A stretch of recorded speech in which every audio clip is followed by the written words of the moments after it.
la fréquence utile. Ce journal vous est proposé par Equity BCDC. Top Congo FM 88.4, première radio d'information en République démocratique du Congo. C'est ce soir le concert Solidarité Congo à Paris pour soutenir les victimes d'un conflit meurtrier alimenté par l'agression rwandaise. À quelques heures du spectacle, la communauté africaine ainsi que de nombreux artistes restés au pays unissent leurs voix pour que cet événement marque les esprits. L'invité de la rédaction, c'est le pasteur Moïse Billet. Top Congo FM. Au siège du PPRD, plus aucune activité ne s'y déroule depuis le début de la semaine. Selon des sources internes, le secrétaire permanent aurait ordonné au personnel de ne pas se présenter jusqu'à nouvel ordre en réaction à la suspension du parti.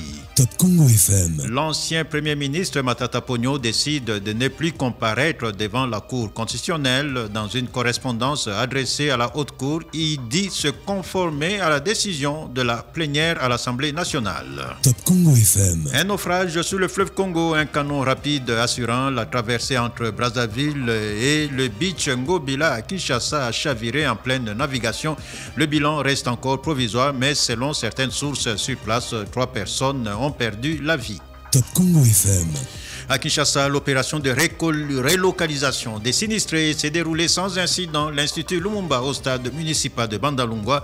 Selon le ministre provincial de la Santé, la prise en charge médicale a été intégralement reproduite sur le nouveau site. Qui fait quoi, où, quand, comment et pourquoi? Tout de suite, le journal. Top Congo FM, le journal vous est présenté par Roger Kalala. Bienvenue et bonnes conditions d'écoute. C'est un événement à la fois historique et symbolique.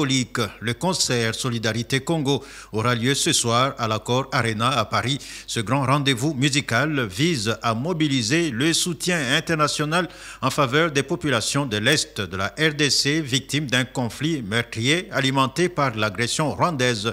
La ministre de la Culture, déjà présente dans la capitale française, se dit satisfaite de l'initiative prise par des Congolais de la diaspora qui vient renforcer le combat du pays pour sa souveraineté. Yolande Elebe Mandembo au micro de Christian Lusakweno. C'est une initiative privée, c'est pas une initiative du gouvernement. Que notre diaspora, nos jeunes de la diaspora, et moi je trouve ça magnifique. Pour la plupart, ils n'ont pas vécu au Congo, mais qui se disent on se met ensemble et on fait ce truc qu'on appelle Solidarité Congo. Moi je trouve ça magnifique, vraiment, vraiment magnifique et que ça se fasse à Paris, c'est parce que c'est leur environnement, pourquoi pas. Ils veulent et c'est une manière aussi de parler au monde, de dire au monde que voilà ce qui se passe chez nous. Donc moi, franchement, ça ne me pose pas de problème que ce soit à Paris. Et ça n'empêche pas que demain, ce soit à Kinshasa. Ça n'empêche pas... Je vais donner un exemple. Comme quand l'Afrique du Sud était encore en apartheid, sous l'apartheid, qu'est-ce qui s'est passé? Il y a eu un grand concert à Wembley, à Londres, où beaucoup de gens ont entendu parler de Mandela ce jour-là. Les gens ne savaient pas, parce que beaucoup de gens ne savaient même pas c'était quoi l'apartheid. Et là, ils se retrouvent là.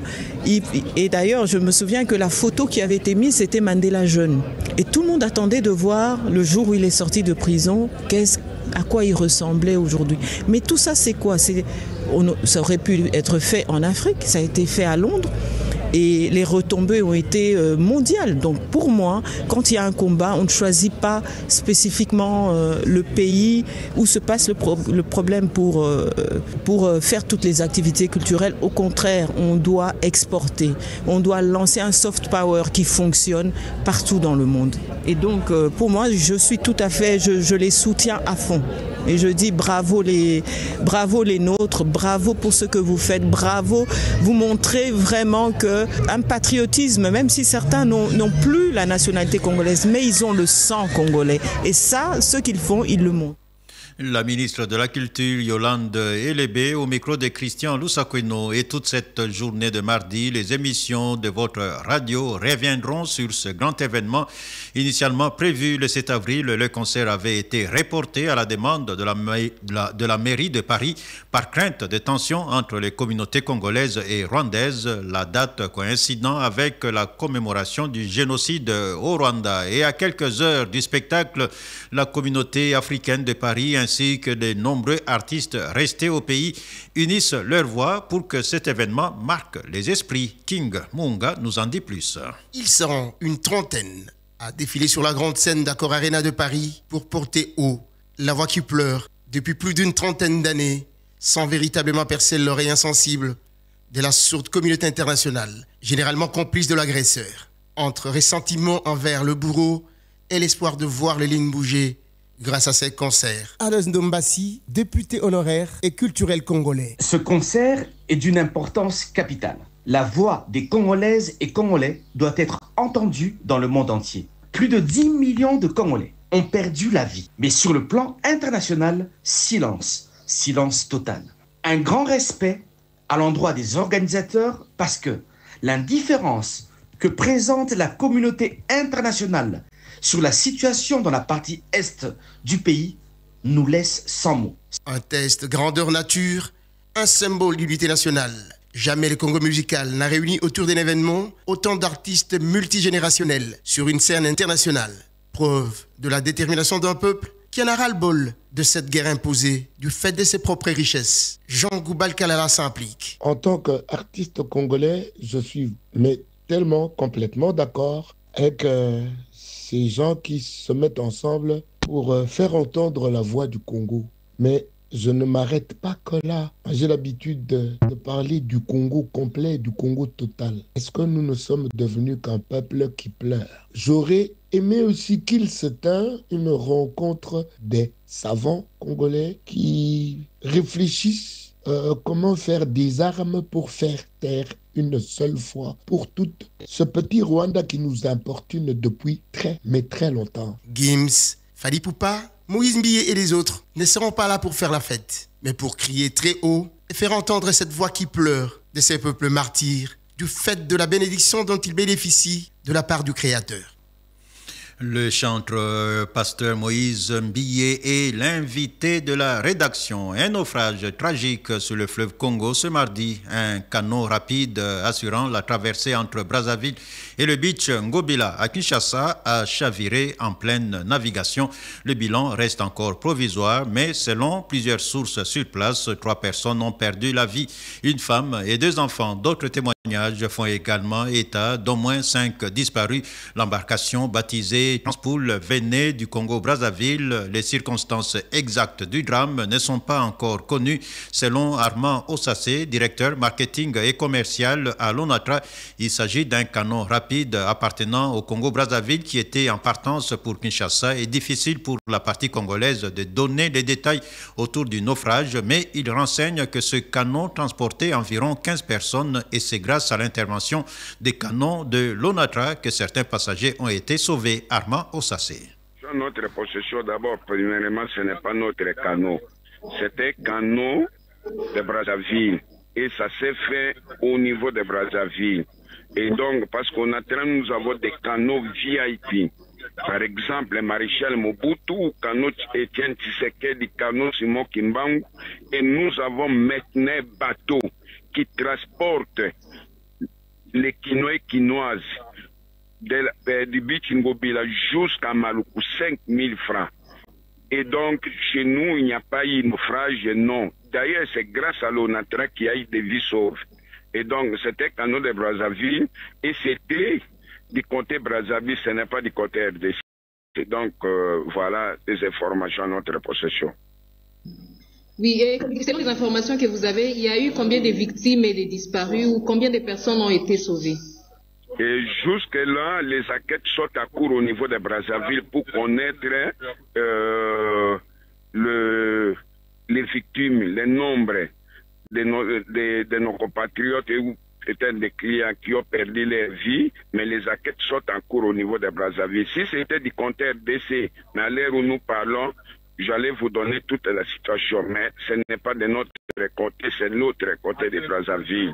Et s'il y a eu naufrage, c'est-à-dire que les canaux avaient un problème. Mais les informations à notre possession, donc, c'est un canot privé qui a quitté Brazzaville vers la RDC, qui avait minimum 15 personnes. Mais nous attendons les rapports finaux du côté Brazzaville pour nous dire, voilà, il y a eu autant de morts, il y a eu autant de...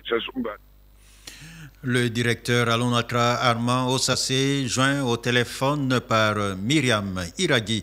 À Kinshasa, l'opération de relocalisation des sinistrés s'est déroulée sans incident.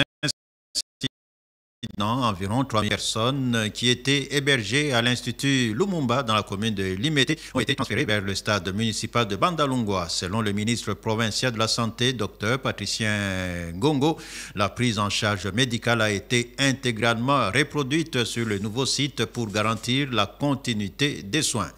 Silence total au siège du PPRD à Kinshasa. Depuis le début de la semaine, plus aucune activité ne s'y déroule. Selon des sources internes, le secrétaire permanent aurait ordonné au personnel de ne pas se présenter jusqu'à nouvel ordre en réaction à la suspension du parti. Le PPRD ne reste pas silencieux pour autant. Par la voix de son avocat, il a saisi l'un de ses avocats. Il a saisi officiellement le vice-premier ministre de l'Intérieur pour demander le retrait pur et simple de cette décision. Maître Trésor Lungungu dénonce des accusations qu'il juge imaginaires dirigées à la fois contre le parti et son président national Joseph Kabila. Détail Rémi Mulingati. Le portail est fermé, aucune porte n'est ouverte. Bref, aucune entrée disponible au siège national du Parti du Peuple pour la reconstruction et la démocratie, le PPRD. À l'intérieur, un silence assourdissant. Il est presque 12h30. Voilà la situation que nous avons rencontrée au siège national de ce parti cher à Joseph Kabila, l'ancien président de la République démocratique du Congo. Voulant savoir un peu plus sur le silence, une sentinelle sans l'autorisation d'ouvrir ou de sortir s'est approché de nous pour nous expliquer que le secrétaire permanent du parti aurait interdit tout accès au siège jusqu'à nouvel ordre. Cela fait suite à la décision du gouvernement suspendant ses activités sur toute l'étendue du territoire national, nous a fait comprendre celui qui s'appelle l'agent de sécurité. Cependant, le PPRD, par le biais de son avocat, a officiellement saisi le vice-premier ministre en charge de l'Intérieur, Jacquemain Chabani, pour démentir toutes les accusations portées contre son président national. Maître Trésor Lungungu Kidimba.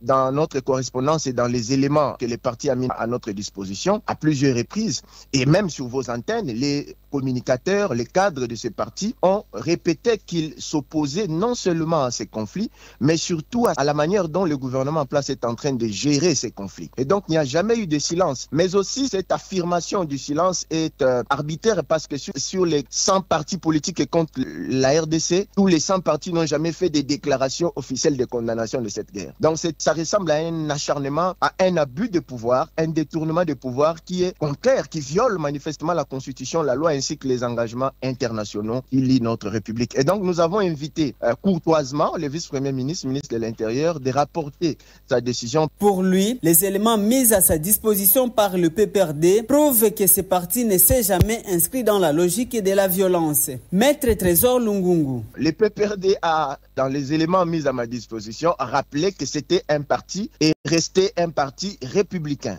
Un parti républicain qui est en restructuration pour se lancer dans la conquête démocratique du pouvoir parce que convaincu que les adversaires actuels n'ont pas un bilan à présenter à la population. Le PPRD jure que son président national n'est rentré au pays par Goma, contrairement à ce qui a été largement dit dans les médias et les réseaux sociaux ces derniers jours. Il a annoncé ses retours, cela ne se fera pas la nuit, cela se fera le jour devant presse et il s'adressera à la nation, mais cela n'a pas eu lieu la semaine dernière, il n'a pas été à Goma. Dans cette missive, le PPRD déplore toutes les initiatives du gouvernement qui mettraient selon eux en mal la cohésion nationale. Rémi Mulingati et l'ancien Premier ministre Matata Ponyo décident de ne plus comparaître devant la Cour constitutionnelle. Dans une correspondance adressée à la Haute Cour, le prévenu dans l'affaire de détournement présumé de plus de 200 millions de dollars destinés à la gestion du parc agro-industriel de Bukangalonzo dit se conformer à la décision de la plénière du 17 avril. Augustin Matata Ponyo rapporte à la Cour constitutionnelle que l'Assemblée nationale a constaté l'inconstitutionnalité et l'irrégularité des poursuites lancées contre lui. Détail Dieu merci Loussa Koumonou.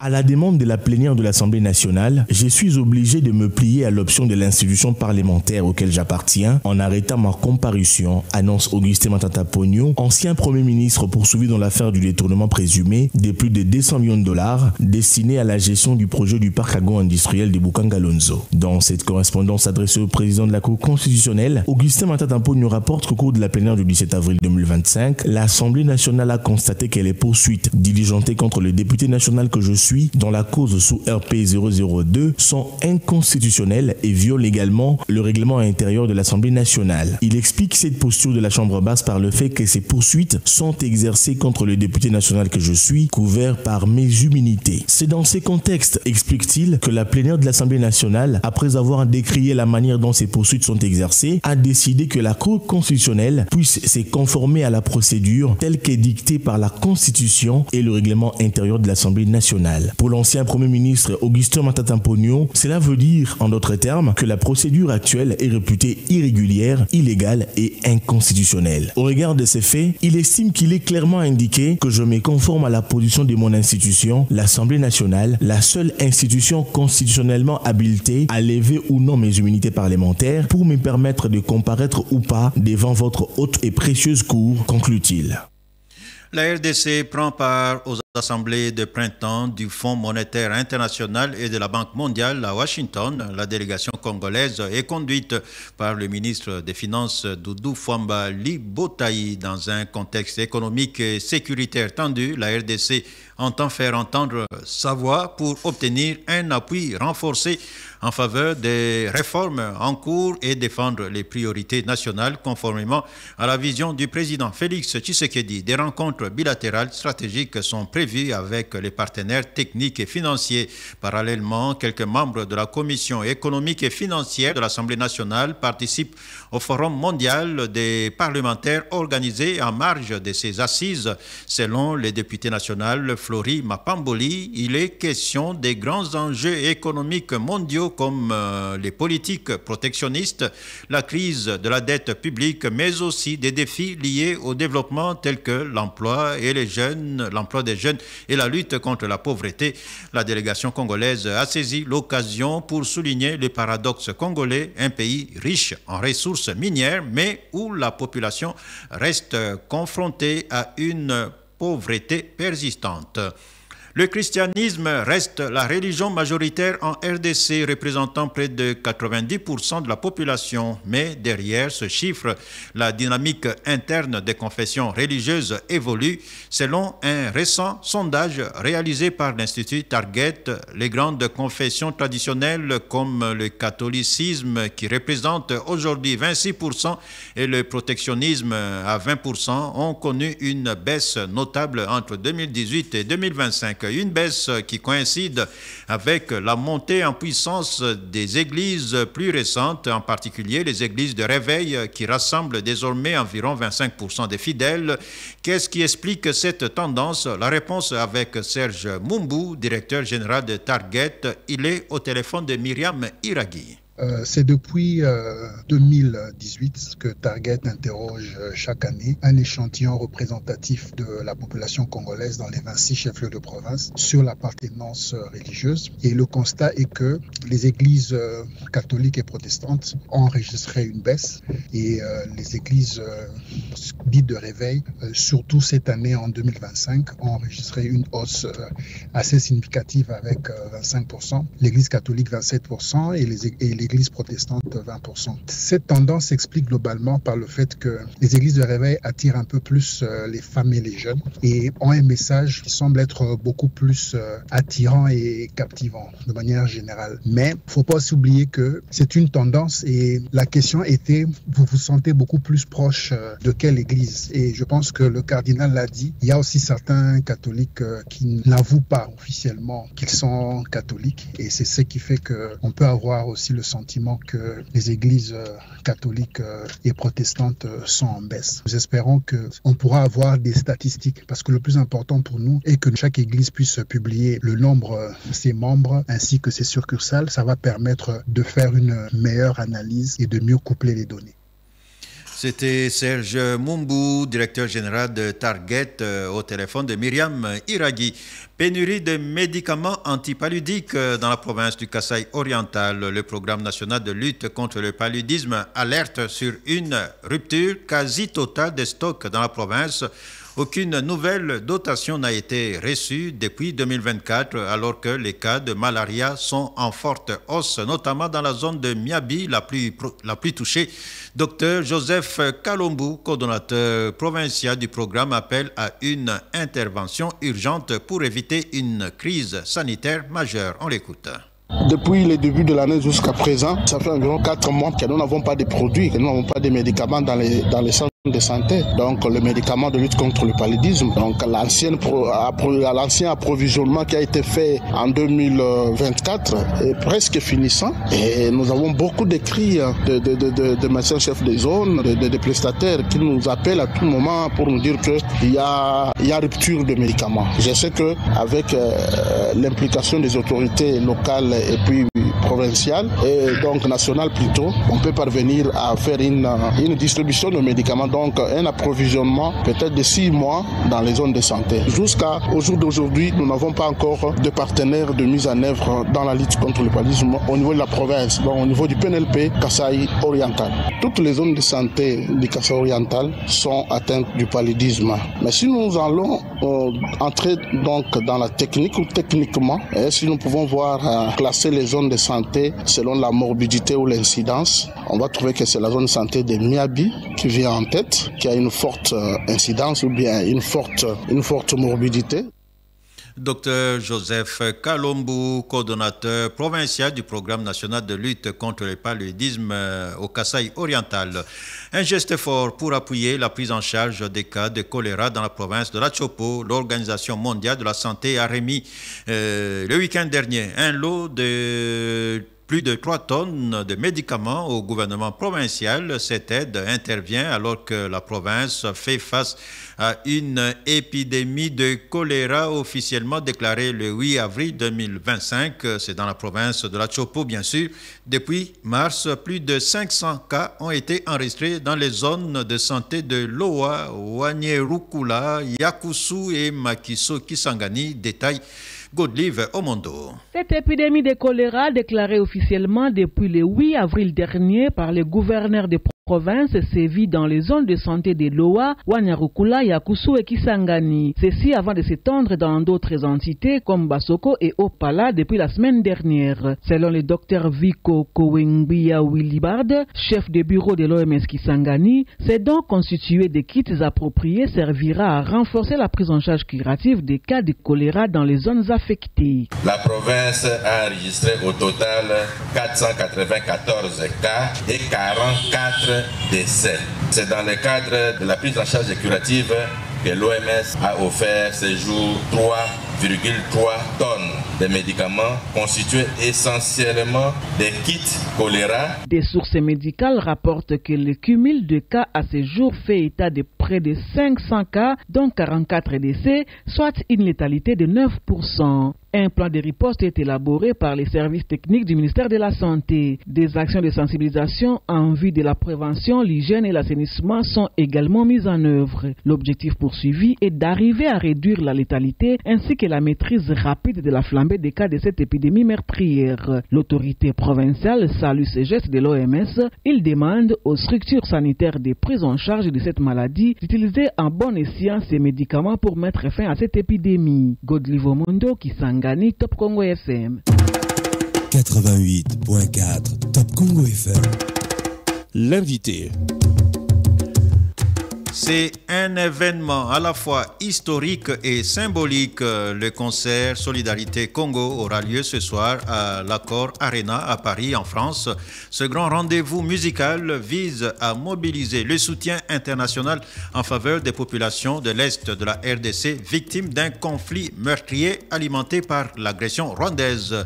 Dr Gims, Dadju Youssoufa, Maître Gims, je voulais dire Dadju Youssoufa, Fali Ipupa, Redi Amissi, Kassongi, Moïse Mbillé et plusieurs autres artistes congolais et africaines, mais aussi vont donner de la voix pour la cause du Congo. Votre radio Top Congo est au cœur de cet événement et a rencontré à Paris l'artiste musicien chrétien Moïse Mbillé. Au micro de Christian Lusakweno et Thierry Kambundi, il donne les raisons de sa participation à ce méga concert et en évoque les objectifs. On l'écoute. 22 avril, Accor Arena, enseignement Bercy. Le jour tant attendu a fini par arriver.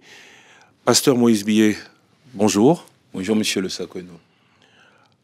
Vous venez d'arriver de Kinshasa pour ce grand concert Solidarité Congo. Alors, d'abord, merci, on va dire, au nom du Congo. Mais pourquoi? Pourquoi vous ici aujourd'hui? Je suis ici parce que je suis humain. D'abord, je suis ici parce que je suis enfant de Dieu. Je suis ici parce que je suis sensible par rapport à tout ce qui se passe à l'est du pays, au Congo, dans le monde. Je suis ici parce que je suis congolais, parce que le peuple souffre, nous souffrons tous. Goma est occupé, Kisangani et quelques territoires. Nous sommes là pour parler, dire à tout le monde qu'il y a deux choses horribles qui se passent à l'est du pays et que nous allons nous battre ensemble pour que les choses changent. Mais nous sommes aussi ici. Je suis ici, moi, personnellement, pour dire au peuple de Goma, de Bukavu et des territoires occupés qu'ils ne sont pas seuls. Nous sommes là, nous, artistes, nous frères congolais. Nous allons lutter ensemble avec eux. Kinshasa n'est peut-être pas occupé, mais dans nos cœurs, il y a occupation. De tous ceux qui essayent de terrasser, de mettre par terre le peuple congolais. Nous sommes là pour dire qu'ils ne sont pas seuls. Nous sommes aussi là pour mobiliser les communautés, leur dire qu'il y a massacre, génocide, tout ce que nous pouvons dire, tuerie, guerre, et que ces choses doivent changer. C'est pour ça que je suis là. Tout Copamoja, comme on dit sur Top Congo FM, nous sommes ensemble avec les populations de l'Est de la République démocratique du Congo, mobilisées. Pourquoi et comment mobilisés par la musique? Vous savez, je suis invité un peu partout dans le monde à livrer de concerts et il y en a qui dansent mes chansons. À la fin, ils viennent me voir pour me dire, quand tu chantes ça, qu'est-ce que tu dis? C'est-à-dire même ceux qui ne s'intéressent pas au Congo. J'ai fait des concerts en Afrique du Sud. À la fin, il y a quelqu'un qui m'a demandé, le Congo, c'est où? Vous voyez, la personne ne connaît même pas le Congo, mais connaît ma musique. Donc, la musique permet de faire connaître ce que l'on ne connaissait pas, déjà pour commencer, mais aussi pour moi étant artiste, parce que je touche de personnes qui ne connaissent pas Lingala, qui ne connaissent pas le Congo, mais qui sont parfois emportées juste par des mélodies. Je pense que porter ce message, parler de tout ce qui se passe à l'est du pays, c'est aussi notre responsabilité. Voilà pourquoi je suis là. Et nous allons mobiliser au travers de la musique, chanter déjà. Mais vous savez, l'événement de demain va au-delà de la chanson. C'est juste la participation qui compte. Moi, si on me dit, passe pour dire juste que le Congo soit en paix, moi, j'aurais déjà accompli une mission, juste ma présence. Donc demain, ce n'est vraiment pas la musique, c'est juste la présence. On est là ensemble pour dire, on ne va pas permettre que ces choses évoluent et on va se battre aux côtés de nos frères pour que ça s'arrête. Pasteur Moïse Mbillé, vous avez été au plus près des victimes, à Goma, à Kisangani, un peu partout, pour faire passer le même message. Que revêt pour vous, en particulier, cette production? Et à quoi vous attendez, vous, comme artiste, comme Congolais? Déjà, pour moi, je ne dirais pas que c'est un honneur, mais pour moi, je bénis Dieu, parce que c'est la toute première fois depuis que le Congo existe, que nous voyons des artistes qui se mettent ensemble, pour la plupart gratuitement. Ça, c'est mon cas. On n'a pas été payé pour ça. Et même des artistes qui ne sont pas congolais, algériens, marocains, qui viennent pour combattre aux côtés de nos frères congolais. Pour moi, c'est déjà ça, la particularité, de voir des artistes congolais ensemble. Et parmi eux, il y en a qui ne se parlent pas, qui ne se saluent pas, mais qui seront ensemble demain pour que ce message passe et que le monde entier puisse entendre, que ceux qui n'ont pas encore entendu puissent entendre ça. Et pour moi, c'est déjà ça. Après, vous savez, j'ai effectué quelques voyages à l'est du pays, aux côtés des victimes. J'ai parlé avec ses frères et sœurs. J'ai posé une question à un monsieur. Je disais, qu'est-ce que tu veux que l'on fasse pour toi? Je m'attendais à donnez-moi l'argent, donnez-moi des vêtements. Le monsieur m'a dit, je vais retourner dans mon village, cultiver. C'est tout ce que je demande. Je ne veux pas de ton argent. Vous voyez, c'est tout ce qu'ils veulent. Donc que la guerre prenne fin et définitivement, et que ces peuples puissent vivre en paix, évoluer. Et nous sommes là pour ça. C'est pour ça que nous allons chanter. C'est pour ça que nous serons sur le podium.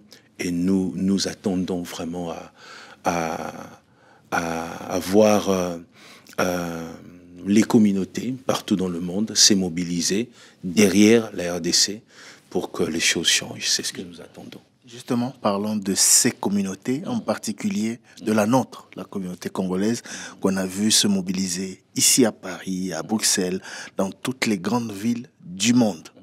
Qu'est-ce que vous pouvez dire à ces Congolais qui sont attendus ce mardi à l'Accor Arena, ancienne Bercy? Demain, il y a concert pour la paix. Mais ces concerts ne devraient pas s'arrêter. Après Bercy, il faudrait tous les jours qu'il y ait des concerts comme ça dans nos cœurs, des concerts comme ça dans nos familles, des concerts comme ça lorsqu'ils se réunissent dans des bars, des concerts comme ça lorsque nous nous réunissons dans nos églises. C'est-à-dire que la mobilisation ne s'arrête pas. Pour moi, pour nous, artistes, c'est un lancement, mais pour une action qui ne doit pas s'arrêter. Que toute personne, congolais ou pas, celui qui peut parler, celui qui peut poser des actes, que nous fassions tous, que nous puissions nous mobiliser pour qu'il y ait beaucoup de bruit autour de ça et que le show change. C'est ce que je demande à tous ceux qui viendront, tous ceux qui participeront, même ceux qui nous suivront de loin, ceux qui n'ont pas eu l'occasion de venir. Nous avons commencé, mais il y a en vous de Moïse Mbié, des artistes qui peuvent continuer à vibrer dans leur cœur, parler partout dans le monde, vous journalistes, et que ce message passe et que ça ne s'arrête pas. Et aux décideurs du monde, vous dites quoi?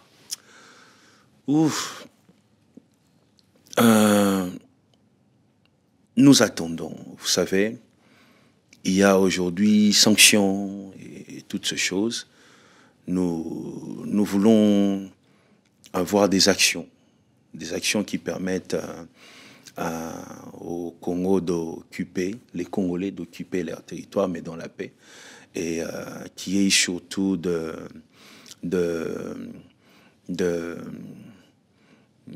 je dirais des actions. Je ne vais pas aller dans les détails, je vais appeler ça actions qui permettront aux autres nations de collaborer directement avec les Congos pour bien exploiter ce qui appartient aux Congolais et que toutes ces choses puissent aider les Congolais à vivre de ces richesses. Voilà. On ne peut pas ne pas vous poser la question,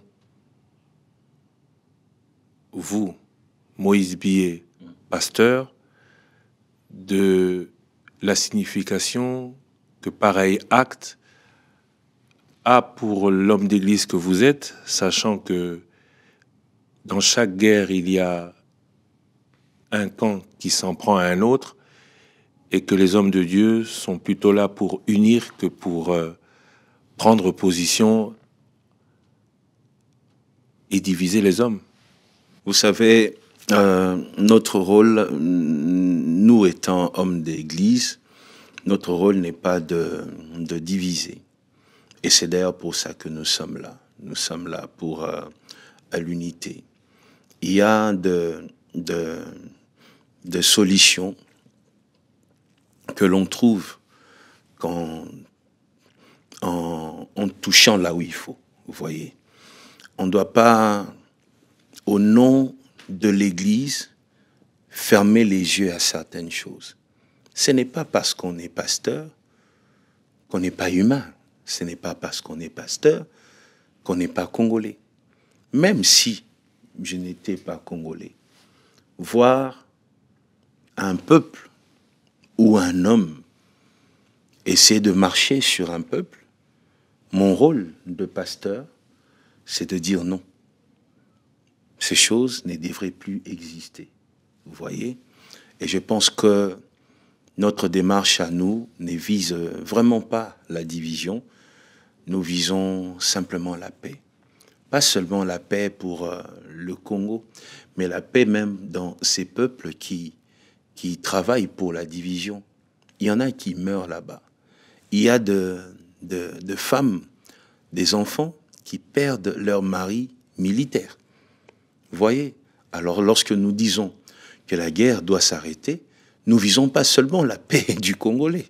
Nous visons la paix de toutes ces nations, la paix de famille, des Congolais et de ceux qui ne sont pas Congolais. Je pense que c'est ce que je fais et c'est ce que je demande même à tous les hommes de Dieu de faire, de se lever contre la haine, contre la méchanceté, contre la guerre. Retenez pour l'essentiel de l'actualité, c'est ce soir le concert Solidarité Congo à Paris pour soutenir les victimes d'un conflit meurtrier alimenté par l'agression rwandaise.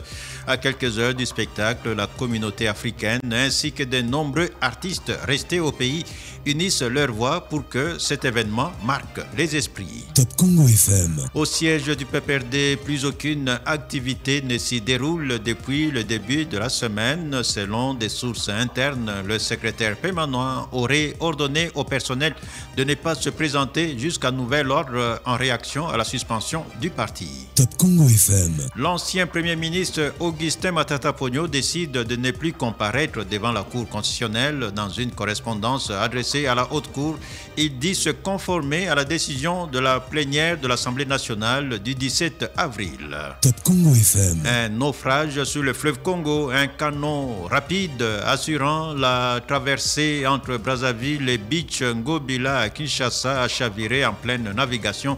Le bilan reste encore provisoire, mais selon plusieurs sources sur place, 3 personnes ont perdu la vie. Top Congo FM. Et c'est la fin de ce journal qui porte les signatures de Myriam Iragi, Dieu merci, Lusakumunu, Cécile Ngomba, King Munga. Journal mis en onde par Alain Bungu Pascal et réalisé sous la coordination de Peggy Wabeno. Pascal Kalambay, Patrick Mungongo, Dani Zayobi étaient du côté audiovisuel. Merci pour votre sympathique attention. Restez à l'écoute de Top Congo FM. 5 éditions, 18 bulletins d'information. Top Congo FM 88.4, première radio d'information en République démocratique du Congo.